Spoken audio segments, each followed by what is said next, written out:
Hello everybody, my name is Luke Marr and this is Hot Mode, and today on Hot Mode we are going to be reacting to the red carpet from the Critics' Choice Awards for 2020. I honestly wasn't even going to talk about the Critics' Choice Awards, and then a certain somebody showed up in a look that I just felt like needed to be addressed, so I just thought let's just turn it into a whole video. Wham bam, thank you ma'am, here we are. Before we get any further into the video though, if you guys are looking for a channel that talks about fashion in the most fun, sassy, bitchy, analytical way this is it, you can go down below, hit the subscribe button, and turn on my post notifications. I mean, like, what do you have to lose? You're already here. And if you guys want to see more from me, you can follow me on any of my social medias linked down below. And I also do a weekly fashion podcast called the Fashion Victims Podcast with my friend Darnell Jamal, where we give you all the fashion news and gossip you need to know. Moving on swiftly, let's get into this red carpet. First up is Andrew Scott in this gorgeous little red suit. See, listen, I said something about Brad Pitt and Leonardo DiCaprio in like a boring black suit. This is what I mean. Like, there's nothing super duper crazy going on here. It's a nice, simple little double-breasted red suit jacket, which honestly I love. And then a nice fitted little red pant.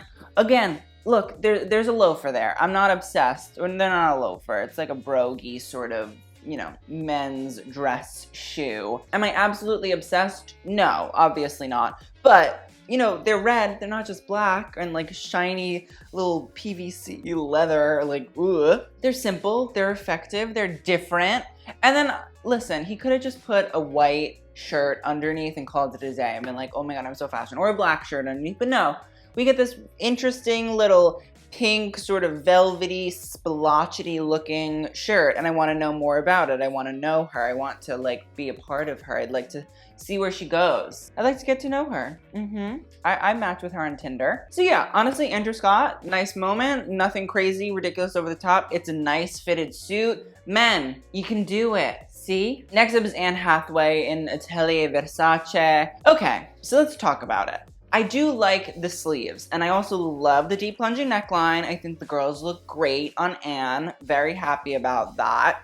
The sleeves are interesting. I like the way that they sort of fold down and create shape, whereas a lot of sleeves will just be quite slim, trim. They'll attach to the arms. Here, these kind of big, boldish cacophony of, you know, gold sequins creates, you know, a little something different on top. It gives it less of an hourglass shape, but more of like a wine glass. You know what I mean? It's like big on top and then it got a little stem and it trickles down and then you got the feet. Yeah, I'm not obsessed with it. It's a gold sequin dress. I like the shape. I like where it's going. I like the deep plunging neckline. Is it my favorite thing in the entire world? Absolutely not. Is it something that I absolutely hate? Also, absolutely not. Next up is Ava DuVernay and Michael Cinco. I don't know how to say it. I apologize. It's some Dubai-based brand. And Ava DuVernay, if you guys do not know, is a director. She directed When They See Us. I love this. I love this gray. I love this very, very light, sort of dusty gray. I think it's gorgeous on her. And then I think the white is a great, you know, little over-the-top way to complement that light gray. I also think that all the little patterns, the way that they're sort of embroidered and to create these very like interesting geometric, you know, styles is cute. I think it's interesting. I think it's different. I don't think we really see it a lot. You know, Ava DuVernay could have easily just said, I'm gonna put on, you know, a regular schmegular color block dress and called it a day. But no, we have like an interesting style. It fits her well. So we sort of get this like fitted bodice on top and then it flows out into a big skirt, which I think honestly is actually really quite nice on her. I think it's a great silhouette that fits her really, really beautifully. I love the sleeves too. I actually think that, you know, the patterns on them as well sort of bring attention, but it's not an awkward attention. It's not attention that you don't want on your arms. In reality, you know, simple but effective. It works. It's gorgeous, wonderful. More people should be doing stuff like this. Next up is Awkwafina and Ellie Saab. And here we are again with Awkwafina, where she just really goes for this like full coverage of the body. Like, we never ever really see Awkwafina's body, which if that's the vibes that she and her stylist are going for, okay, I will be there for it. Let's talk about it. The yellow, it doesn't wash her out, so that's good. That's nice. You know, sometimes yellow is not the best color for everybody. But here, I think it's a nice sort of bright yellow. It's not sunshine, but it's also not vomit yellow, so that's good, that's important. Again, I really love this sort of draping on top. It's this very, you know, draped sort of high neckline, but very billowy sleeves. It's sort of giving me Greco-Roman sort of antiquity isms. Am I obsessed with the little, you know, sash at the waist? No, but I guess because it's all in the same fabric, I'm a little bit less offended by it. Normally they'll do like a belt or a ribbon or something like that. And here I feel like because it's in the same fabric, at least it's manipulation of the same textile. And so it doesn't throw you off that much. It's like showing us 3 different parts of how you can manipulate a textile, if you're getting what I'm saying. And the skirt, big, long, flowy. It is what it is. That's kind of the vibe she goes for. I would like to see something different from Awkwafina. I really would like to see like a pantsuit or a coat or like just something, because I feel like all we get are very like big, ridiculous sort of, you know, can get quite dowdy vibes. And I don't want that for her. I want to like have her be a little bit of a fashion icon, a little bit of a, you know, trendsetter, a little bit, you know, rocking the boat. And unfortunately, I feel like we never really get that with Awkwafina, so I'm hoping for that in the future. Next up is Beanie Feldstein in Layla Rose, and this is a hot mess. This poor girl, I can't even begin to describe how awful that is. The color blocking would be great, but I just think this fabric is awful. It's some sort of like satin that, ooh, it's just not friendly. It's really not a friendly fabric. The way the light reflects off of it, not good, because every single point in this satin is, some of it's really, really dark, some of it's really, really light. You can see all of the wrinkles, the puckers, you can see everything in it. The thing is, you can see the seams in the skirt, which is so distracting. You can see the hem of the skirt.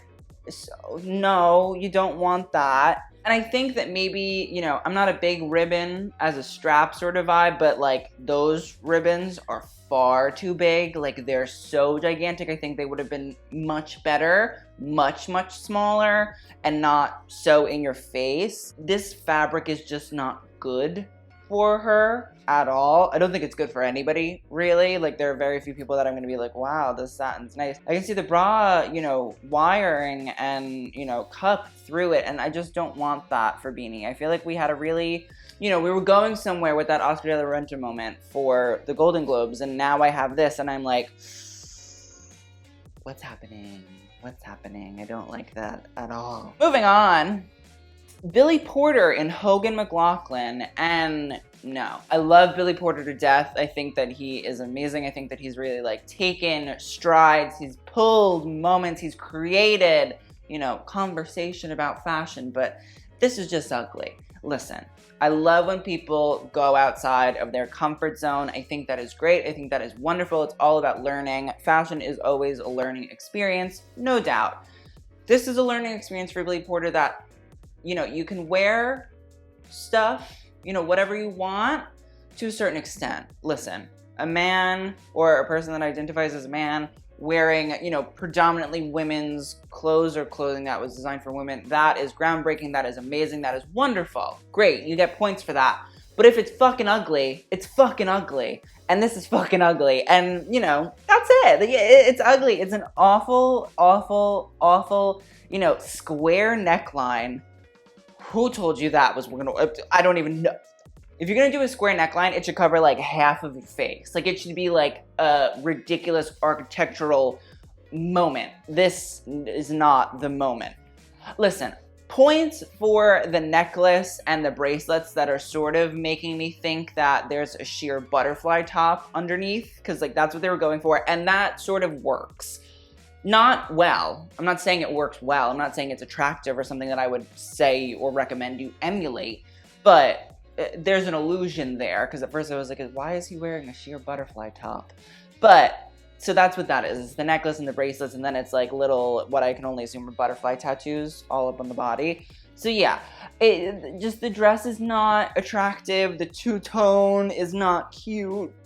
The silhouette is just like aggressive. That neckline hurts my soul. Honestly, I just feel like there are much better moments for Billy Porter, and you don't always have to wear ridiculous, campy, over-the-top, crazy, like, gender bend. You know what I mean? It's great when it works really, really well, but it does not mean that it's a requirement every single time. It also does not mean that every single time that you do it, that everybody has to love it. Because if it's ugly, like this, well, it's ugly, and I'll let you know. Next up is Charlize Theron and Celine. Blech. Like blech. It's literally a silver sort of stripe. Very French, very 80s, very slinky, sexy, going out to the Marais, going to the club, you know, blah, blah, blah.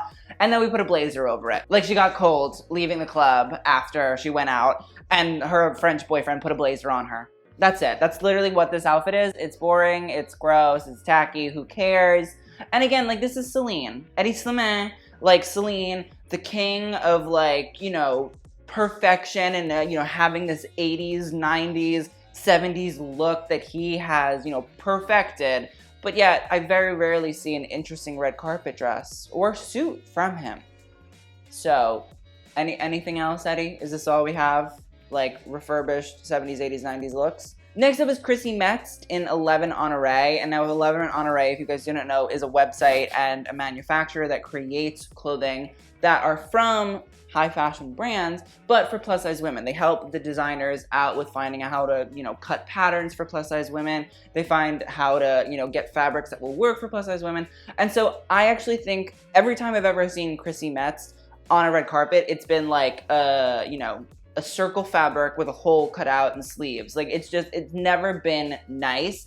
Here, this silhouette is fantastic on her. I love that it's sleeveless. I think it's gorgeous. I love that the straps of the dress flow into this very, you know, little Swarovski crystal-y sort of line that sort of creates, you know, a different shape for her. It sort of is like a vest dress. It's quite magnificent on her. I actually think it's a really great moment, not just for Chrissy Metz, but for plus size women in general, because it shows if you actually do the work, if you actually put the time in to not just say, oh, how can I make my runway sample for a plus size woman, but rather, how can I make clothing for a plus size woman that works for them and is not just a copy of a runway sample? This is what happens. It looks gorgeous on her. She looks stunning. I'm so happy about this. I think this is very simple. It's very elegant. It's very different than anything we've ever seen her in. I think this is what we need in fashion, is looks that actually cater to a different clientele that is not, you know, 5'9" and 110 pounds. Listen, that's fine. If you want to cater to that customer still, absolutely should do it. But there also are other customers who you can cater to as well. So maybe trying that. And I think this is a great example of, okay, so it can be done. It can be done, and it doesn't have to be ugly Christian Siriano. Bam. Next up is Christopher Abbott? I don't know. But I love this little green velvet suit. It's just really hot. It's really sexy. I really love it. And you know what? It's a blazer and a pair of pants in a velvet. And then it makes me see, oh wait, this is possible. This is very possible. The men of Hollywood just aren't trying very hard. I also love that there's no tie underneath. It's just a white shirt, a nice white shirt. It's simple. It's, you know, clean. It's elegant. It's nice. It fits him. That's all I ask. I don't ask for much. Something like this will always suffice. Next up is Cynthia Erivo in Fendi Haute Couture. I think this is a great collection. I believe that these pieces are all based on like marble of sorts. I love this geometric pattern. I think it's gorgeous. And you can see even all the little different like swipes and swags of marble in the different colors, from the dark grays to the yellows to the pink. It's a really, really nice dress. I think the print is fantastic. They did a great job. The sleeves are bouffant. They're ridiculous. They're insane. The torso is gorgeous. It's stunning. It fits her. Clean, clean, clean. The one thing I don't love, and this happened with Kelly Rowland in that Iris Van Herpen look, is I think that the sort of like glass pane neckline, which is up here, the fact that it's lighter than her skin tone, it just kills the fantasy for me. I know it's a very minute detail, but you don't come here because, you know, you don't want to hear about the minute details. I just feel like if Fendi had a way of, you know, creating a fabric that was a sheer fabric that fit not just a lighter model or person or sample, it actually would be really, really great. I feel like it can't be that difficult to come up with a fabric that is a sheer fabric so that it's nude for everyone. For everyone. I don't think that should be that hard. And here, it just throws it off. It's just awkward, it's weird, it's strange, it just doesn't make any sense.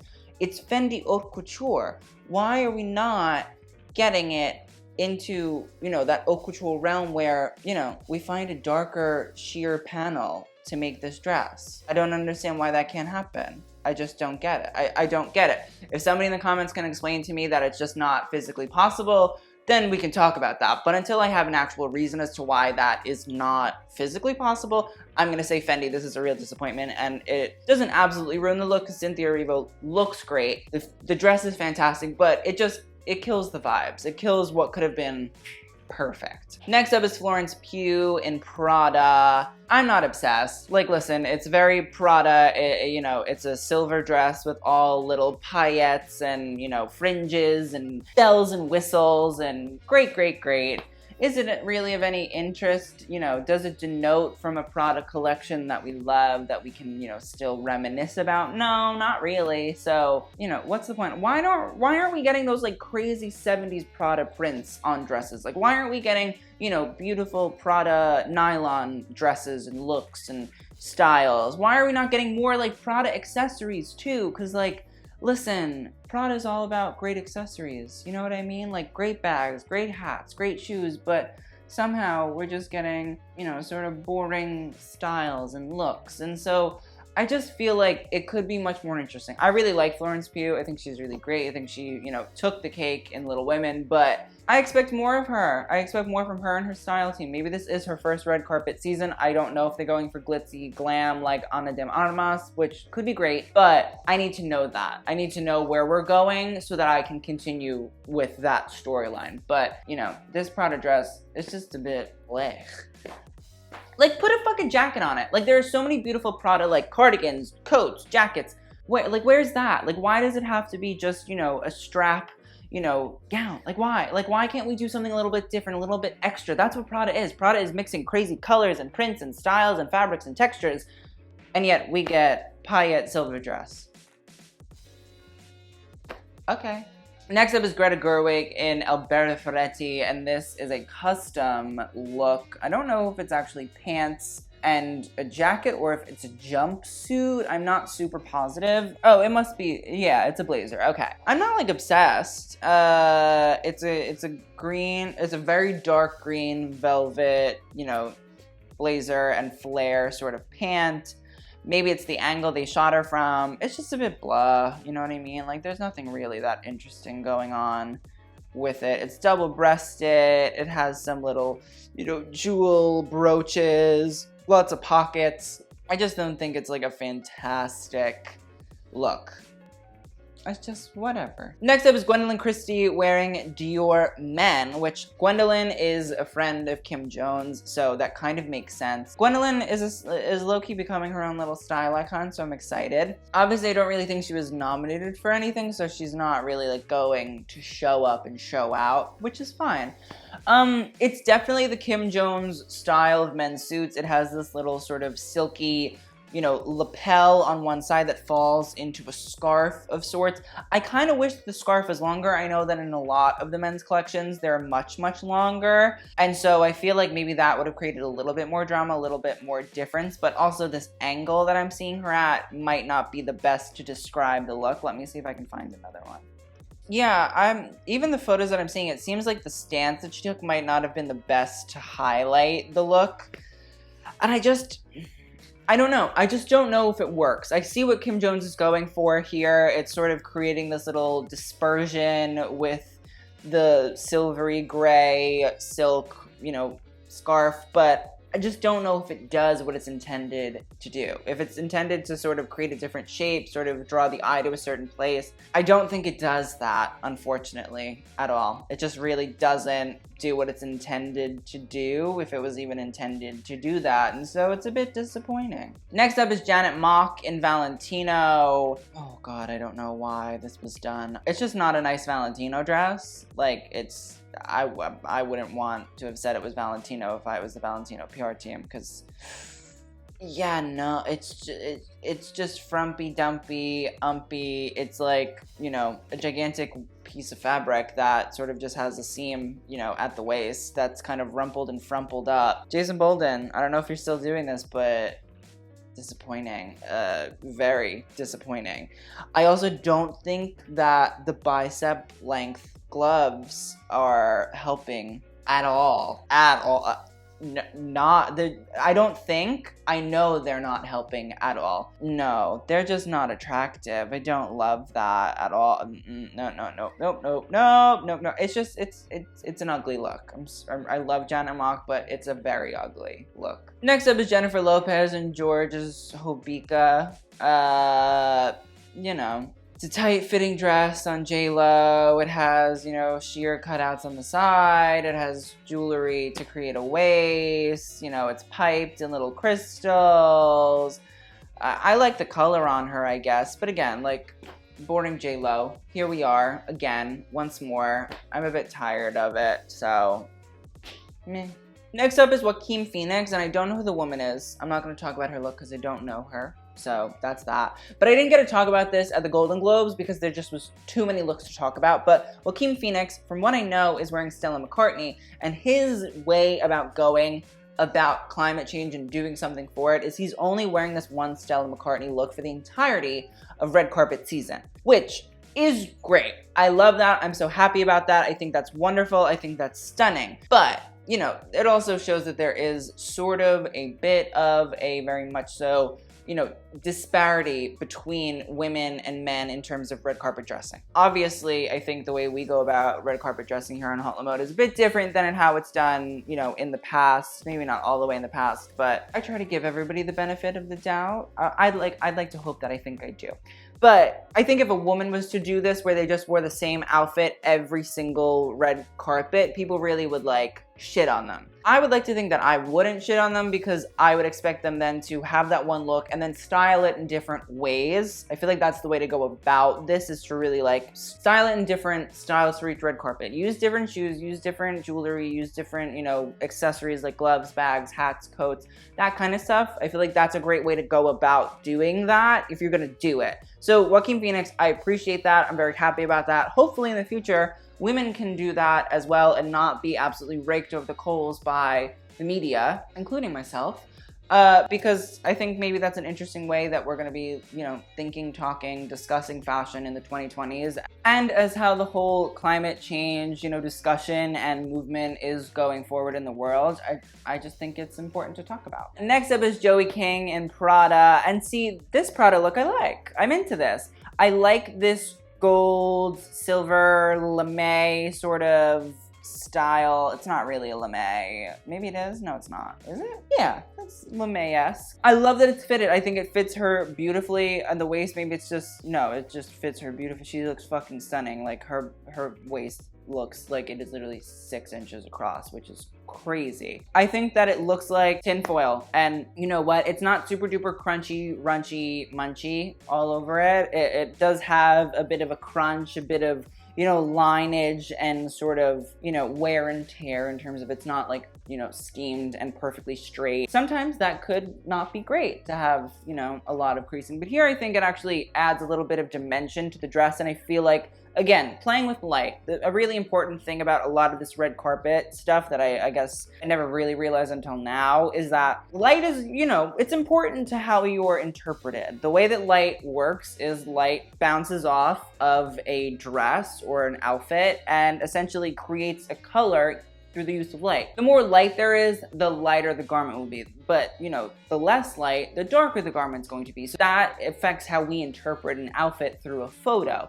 Here, I think a lame of this style is really, really great because the light bounces off of it. And so it creates a darkness on one side. It sort of creates a lightness in the front. So it sort of sculpts the body. It sort of creates its own shapes. And the light sort of has its own story in the dress as well. I just think it's a really nicely fitted dress. I like the crunching and munchings on the skirt. I think, you know, the bodice fits her beautifully. It's a good little Prada moment, which rarely we ever get to say. Next up is Kaitlyn Dever. She's wearing Dior Haute Couture, and we go from this amazing Valentino Haute Couture moment to this sort of blah Dior haute couture moment. I assume that, you know, her stylist, whoever is styling her, is just sort of going through the motions with the big brands. It's important for these young celebrities to create relationships with these brands. Let's talk about it. The color, it's a bit too beige for me. It's just a bit blah, like blends into her body. And, you know, that's Maria Grazia's game, is like making clothes that are just quite blah. So, you know, I guess hit the nail on the head there, Dior team. The belt, it's not a skinny mini belt, so that's different, definitely. But also doesn't mean it's cute or attractive. It's you know, it's sort of this reflective, goldy, silvery style. I don't think it's wonderful. I do really like the netting though. I think a really interesting thing that Maria Grazia has done is this netting that sort of stems out of the strapless gown and creates its own neckline and sleeves in and of itself. It's very, very subtle. You really have to look deep in there to actually notice it, but I think that's actually a really, really great highlight of Maria Grazia's work. And so let's just do all netting looks where everybody's nude underneath Dior couture netting. That would be hot, and I would love that. Lupita Nyong'o in Michael Kors. And now the thing is, I love this bodice. I think it's great. I love the leather. I think it's really nice. I love this sort of like haltery style. It's sleeveless. It's gorgeous in this beautiful brown leather with the nice darts that create shape. Love that. Why couldn't we just get, you know, a full leather dress? Like, why did we have to have a belt and then a flowy little fucking chiffony shitty skirt? Why? Like, why? Why is that a thing? If somebody can explain to me again why this is a thing, then we can talk about it, we can make discussion, we can see what can happen with it. But it ruins the dress for me. I just feel like had we gotten some big, ridiculous, like over-the-top sort of bell skirt that was like sort of, you know, like a very structured, straight, you know, leather in this brown, it would have been gorgeous. It would have been different. It would have been interesting. And here we just get a leather bodice and a shitty long maxi skirt. Why? Like, why even try then? Why even do the brown leather bodice? Like, why not just do it all in the shitty brown chiffony fabric? Why are we trying and then we're not trying anymore? I'd like to understand the reasoning. Next up is MJ Rodriguez in Moschino. I love this. I think she looks stunning in this. I think this is beautiful. I love this silver sort of, it's giving me like Art Deco 1920s. I know those are different, 1920s, but also like Art Deco 1930s. So whatever, you know, sort of 1900s age, period, decade, this is channeling. I like it. I think it's stunning. I like that it's sheer and it's see-through, so you see leg, but it's not that see-through, you know what I mean? It's not like aggressively see-through, you see everything, but you see little bits and pieces, which I think is really gorgeous. I love the tri-strap with, you know, the straps up to the neck and shoulders as well. I think it's gorgeous. I love the little center part here, and I love that, you know what she's doing? She's putting her hands here so that I can't see the seam. And that's smart. The thing is, as much as it's about the stylist and it's about the designer, it's about the way you hold yourself on the red carpet. And MJ Rodriguez is holding herself so that I can't see the seam in that dress. And so now that I can't see the seam, I'm happy. I don't care because I can't see it. So it's not oppressing me. Okay, you know what I mean? It's not aggressive. It's not hurting me. It's not dominating my life. MJ Rodriguez, stunning, beautiful, wonderful. Thank you. Next up is Nicole Kidman in Armani. I don't know that's how you actually say Armani. It's just Armani. She's wearing Armani. The black bodice, whatever. You know, I like it. It's a dark black. It's a very nighttime black. Do I love the little ribbon of the lighter black? And then we fall into this beautiful, you know, embroidered, embellished, encrusted skirt. I really like the skirt. I just sort of wish it had been a whole dress, you know? I don't know if that's like a lot to ask of people, but I just wish it was the whole dress. I just really do wish the whole dress was like that. Or we didn't have the black fucking ribbon cutting the two off. Like if they just seamlessly fell into each other, it would have been beautiful. I do love this skirt though. I love that it's a sort of tulle that has all of its beads and grids and sort of is layered over this fuller skirt. Honestly, she looks great. It's stunning. It's Armani. You know, I'll take the skirt, leave the top, and the ribbon belt. Next up is Phoebe Waller-Bridge. Now, I will say, it's Dior. It's a bit blah. But I do, you know, think it definitely coincides with the Maria Grazia isms. So I'm not mad. It's perfect Maria Grazia to a T. Perfect, stunning, if you like that sort of vibe. You know what I mean? The one shoulder with the tulle, am I obsessed with it? No, but it creates a little bit of a something something. This is the second time I've seen Phoebe Waller-Bridge with an asymmetry moment. Before is the Ralph and Russo with the one bow on the shoulder. I need to know, is that her vibe? Is she going for asymmetry? Like, is that her, like, what's going on? I'd like to know. But in reality, it's very Dior, it's very simple. Yeah, it's a bit basic, but if that's what they're going for, have at it at this point. Next up is Rachel Brosnahan, Carolina Herrera. She looks like, I don't know, like a Taco Bell chalupa. I don't even know what a chalupa looks like, but that's just what that orange is reading. It's giving me very like Dorito nacho cheese with little bits of, you know, dandruff in it and a bow, tied up in a bow. I don't even know. It's just ugly, it's boring, it's sad, it's gross. Like, nobody wants to see that. Thank you. Next up is Renee Zellweger in Dior Couture. And again, like mess. Like, that's a messy ass dress. There's just nothing to it. It looks like they just wrapped her up in fabric, like a present. Like, it looks like a dress. That's what it looks like. And so, do I care? Because it just looks like a dress. So I don't care. So that's how I feel about it. It's just blank. Blank. Next up, Saoirse Ronan in Erdem. I love this. I think this is stunning. I think this is gorgeous. I love Erdem. He does old lady florals, and that is his vibe, and I fuck with it. I think it really works. I think it's really stunning. I love this red or this pink right against that silvery, sheerish white. I think it's stunning. I think it's perfect. I think it's exactly what she needed. It also looks like the dress is sort of cut in strips, so none of the florals go together well, which I think is a really great thing. The thing about Erdem is he does these very old lady-ish florals, and that can get boring. So to see him, you know, switching things up a little bit, maybe it's strips of fabric. It looks like it's strips of fabric cut together. I think that's interesting to see. I think it's playing with what his style is, what his signature style is, and giving it a different twist and turn, you know, through each piece. And I think that's important for designers to do. You need to reinterpret your look, but reinterpret it around what's going on in the world around us. And I think that's really, really great style. I love that it's quite full. Am I obsessed with the ruffles? You know, the tiered ruffles? No, but I also think it's very Erdem. It's very, you know, sort of old style, old world. Yeah, I'm not obsessed with that, but I'll take it. I just think the color is really, really stunning. I really do love that gorgeous little silver with the pink sort of flourishing through it. Think it's smart, think it's well done. Next up is Sterling K. Brown in Isaiah? Yeah. I love this. It's brown, it's simple, it's gorgeous. It has a little bit of a finish to it, so it's definitely a little bit sheeny, a little bit shiny. It has different coloration where it goes quite light brown to then like a very dark brown.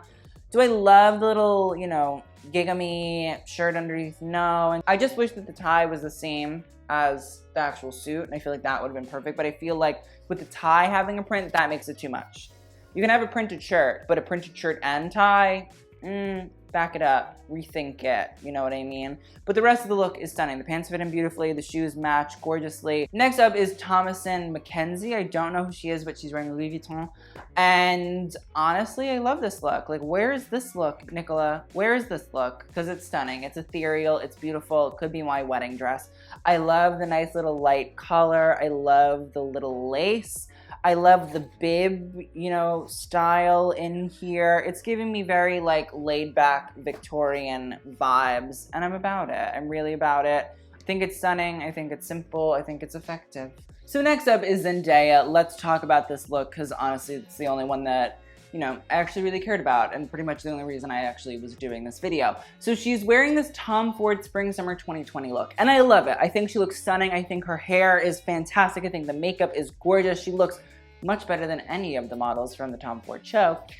And, you know, let's talk about this beautiful molded top. I mean, they are stunning, they are wonderful. It is something Tom Ford has been doing since his time at Yves Saint Laurent, and it's something that Yves Saint Laurent himself did in 1969. Yves Saint Laurent, during his, you know, collections for his own house after he was kicked out of Dior, he created, you know, very much so masterpieces. He worked with this artist called Claude Lalonde. You know, he had Claude actually mold these little breastplates that then he put on top of skirts. So in the 1960s, he was doing this. Like, it's revolutionary. And so it is carried still through to today. I mean, Naomi Campbell has done it, Issey Miyake, Tom Ford, you know, Lee McQueen, like everybody's done it. And so it really is like a stunning, quite iconic piece that really has been iterated many, many times over.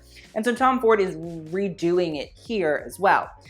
It looks stunning on her. I need to know how they did it, like if they actually like molded it to her body, because obviously she couldn't have wore the one that was worn by the model during the Tom Ford show, because something that I've learned through a book called An Intimate Detail by Cora Harrington is that there are different shapes of boobs. I didn't know that. I mean, I didn't think everybody had the same boobs, but I mean, I didn't know there were different shapes, like different styles. So, you know, there are different kinds of boobs, so you have to have this piece molded specifically to you, I would assume, because not everybody has the same style of boobage. The other thing about this look that is different, and I know this for sure, and I know that it's not a runway piece because the runway piece actually does not have a screw in it.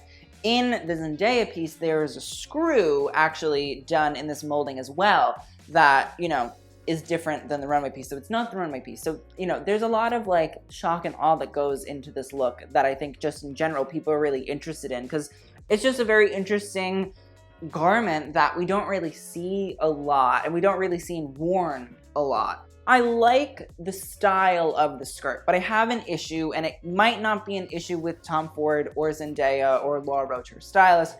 It might more so be with the light. There is clearly a difference of, you know, colors from the skirt on Zendaya and the skirt on the runway. Maybe it's the color, you know, world and light and all those kinds of things. Maybe it's UV, I don't really know, but for some reason, they're different colors, and I'd like to know why. I actually feel like if they had gotten the skirt and the top on the same colorway, it just would have really like finessed the shit out of it. Because I mean, it's very clear to see that the strap in the back of the top is honestly the same color as the little elastic in the skirt that's holding it together at top. But for some reason, there really is a clear color disparity between the molded top. Obviously they're different materials, so that makes sense. But you know, I wish the skirt had been darker or had been matched more to the top. And that's my only issue with it. I think she looks stunning. I think the silhouette is perfect.